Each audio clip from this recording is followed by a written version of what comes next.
Hey, let's do a water pump on a 3.6 liter GM engine. This is a 2014 Cadillac SRX. I got the coolant draining. There's a little drain valve to the left of the radiator hose, but I found it easier to back off the radiator hose because that turnstile pitcock is like really on there and you don't get much room. With this tool, you can easily loosen the lower radiator hose, don't back it all the way off, and let it drain. So that's step one. Let's get her draining. You can see I'm not catching everything. That's fine. I'll adjust that bucket in a second.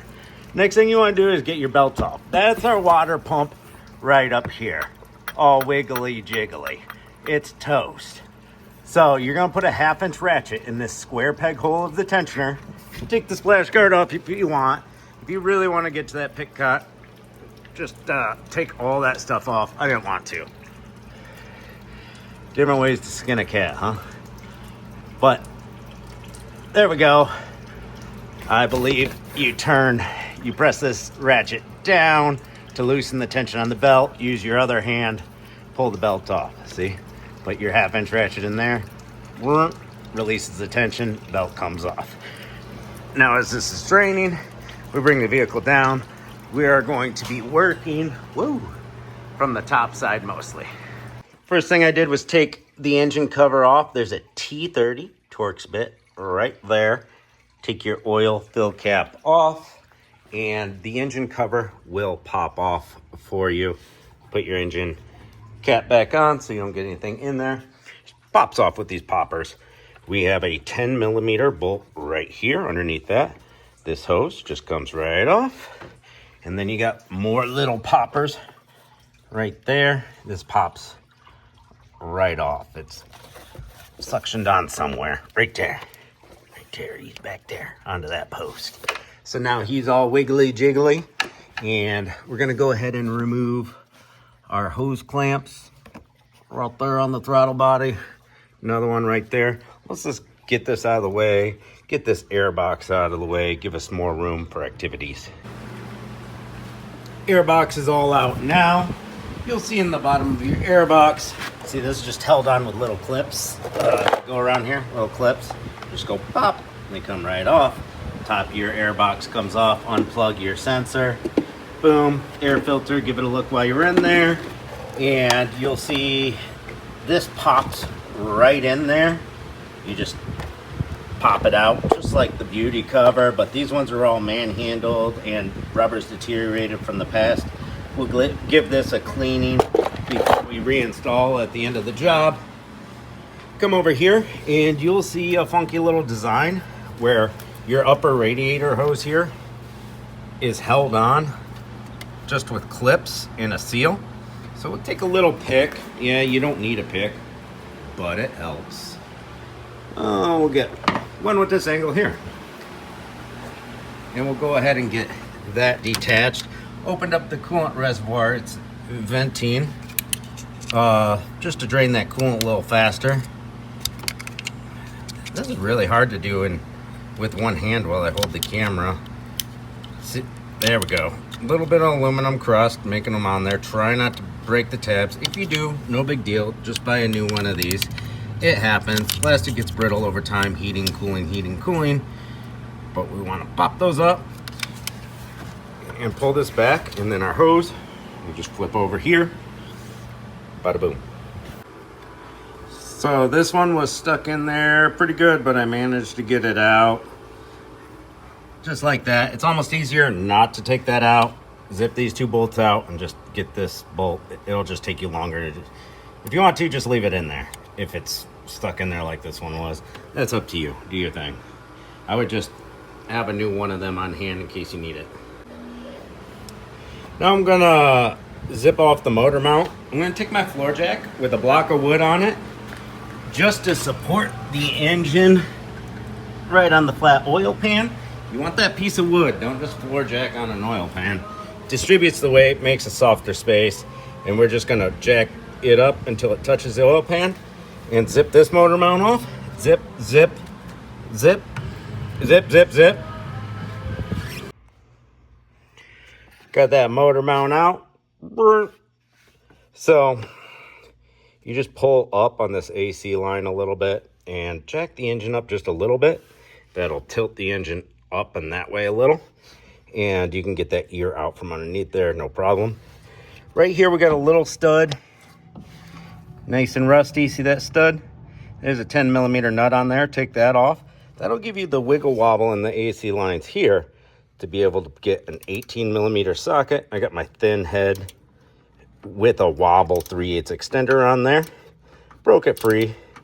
Wasn't a huge problem, but took some force. And then we got our two 18 millimeters there and there. Got this one broke free. Take those two out. And I'll take the center one out, and this big bracket will come right out for us. And then we move on to the next step. With that bracket out of the way, we got clear access to the water pump. Now, your easiest way to take this off is to have a cordless ratchet, because those bolts will try moving on you. If you don't have a cordless ratchet, there's a couple of pinholes you can put a spanner tool in, or a couple other tools to hold it still. Pry up against the pulley, but don't hurt the pulley. Use two 10 millimeter wrenches at the same time. These are 10 millimeters. There's all different ways to hold this pulley still. You can keep the belt on for a little extra tension as well. And let's go ahead and zip the last two bolts out of 4. Our water pump is now out. I wanted to show you, but whatever. There's still coolant inside there. You're still going to have a puddle of coolant even though you drain stuff. Anyways, you got 6 bolts around there. Which way does this batarang go? Anyways, it goes on there some which way. That should be on the bottom. And then you take your pry bar and pry on the side of this, and it pops off. It'll be a little bit of sealed on, but not too bad. Shouldn't be with these metal style gaskets. But anyways, I wasn't prepared, didn't have my coolant bucket under it, because you're going to lose some more. It popped off so easily. I'm just not used. I just barely put the pry bar on there. Was grabbing my phone and just boom, blopped right off. Got coolant on my floor, damn it. All right, so water pump is off. We're going to clean the gasket surface here. Which way did the gasket come off for us? Did it stick to the water pump, or did it stick to the block? It stuck to the block right there. So with these style gaskets, there's not a whole lot of cleaning to do. We do have some residual oil right there. But go ahead, take yourself a brass wire brush is preferred. And clean your whole sealing surface up.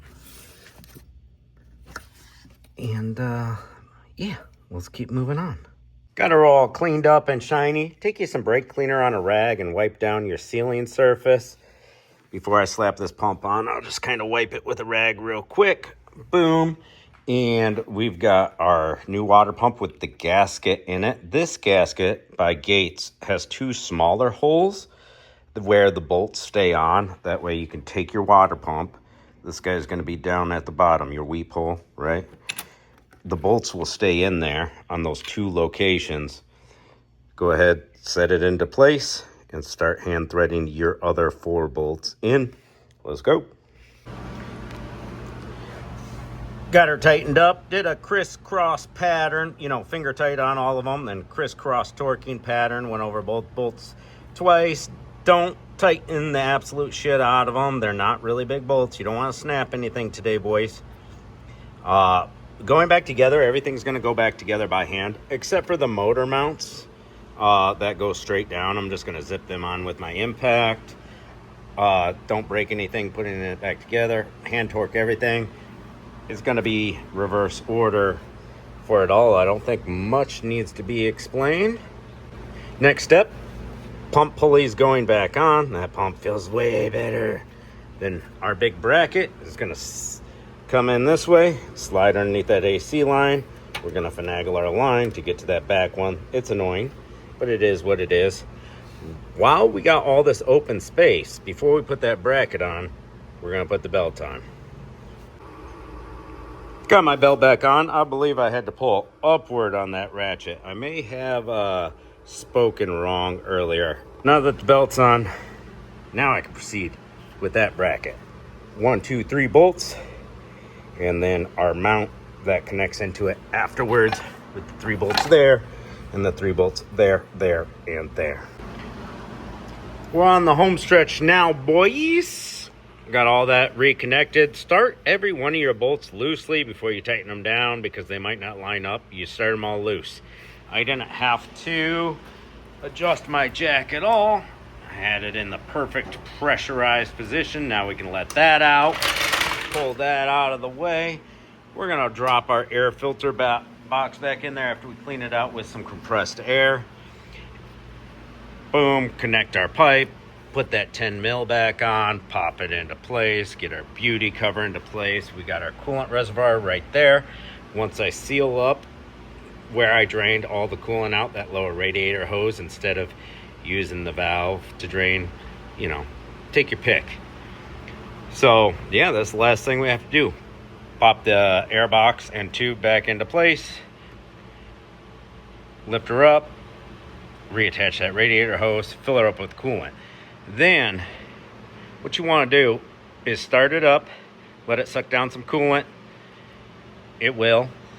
Pour some more in, put the cap back on, let it get up to temperature and cool off 2 or 3 times.